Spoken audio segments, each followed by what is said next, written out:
تو اسی طرح کچھ چند اور سوالات جو اسی الکتاب سے آپ کے سامنے رکھتے ہیں اسی نماز کے حوالے سے، جو نماز کے اوپر بہت بڑے سوالیہ نشان ہیں، جو اس نماز کا جو ہے وہ دجل ہونا واضح کر دیتے ہیں، اس کا دجل چاک کر دیتے ہیں۔ مثلا دیکھیں، سب سے پہلے اب کچھ سوالات آپ کے سامنے رکھتے ہیں۔ مثلا اگر نماز ہی صلاۃ ہے تو پھر سوال یہ پیدا ہوتا ہے کہ محمد رسول اللہ کی موجودگی میں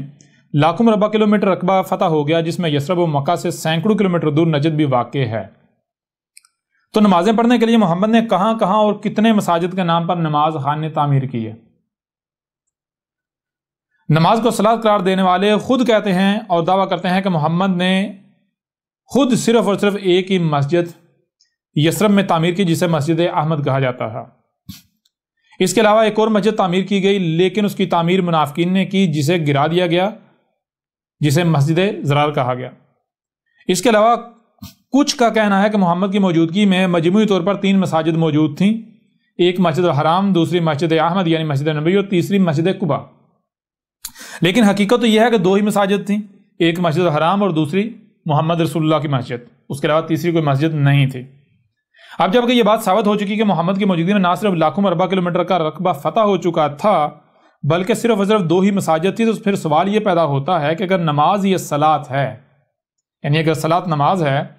تو اتنے وسیع علاقے میں آباد لوگ 5 اوقات کی نمازوں کے لیے کہاں جاتے تھے؟ کیا وہ سب کے سب بے نمازی تھے؟ پھر سوال یہ پیدا ہوتا ہے کہ امام کتنے تھے، کون کون تھے؟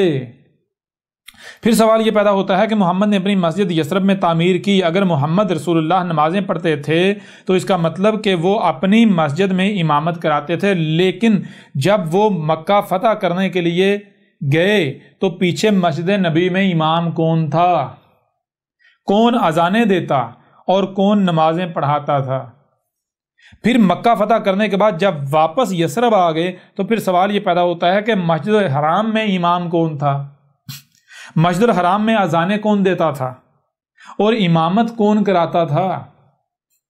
یہ چند ایک سوالات ہیں جن کے جوابات دنیا کی کوئی طاقت نہیں دے سکتی۔ ایسے ہی بہت سے سوالات ہیں لیکن انہیں یہاں سامنے لانے کی کوئی ضرورت نہیں رہتی،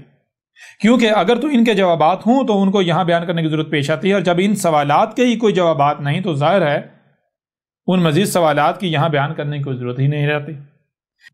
ان سوالات کی بنیاد پر بھی یہ بات ثابت ہو جاتی ہے کہ نہ تو نماز الصلاۃ ہے اور نہ ہی محمد علیہ السلام نے نمازیں پڑھی اور نہ ہی کسی نماز نامی پوجا پاٹ کو صلاۃ قرار دیا۔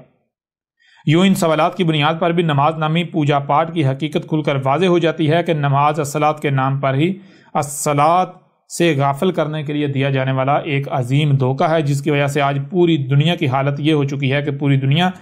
پوری زمین فسق و فجور سے بھر چکی ہے، زمین میں فساد عظیم کیا جا چکا۔ بہرحال یہ چند ایک سوالات آپ کے سامنے یوں بھی رکھے ہیں، اور اس کے علاوہ سینکڑوں سوالات ہیں،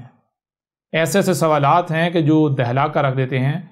اور ان کو واقعتاً بیان کرنے کی ضرورت نہیں ہے، کیونکہ یہ جو پیچھے اعتراضات اٹھا دیے گئے، جو سوالات اٹھا دیے گئے، یہ نماز نامی دجل و فریب کی تو بنیادیں اکھاڑ کے رکھ دیتے ہیں، اس کو تو یعنی کہ اس کا دجل چاک کر کے رکھ دیتے ہیں۔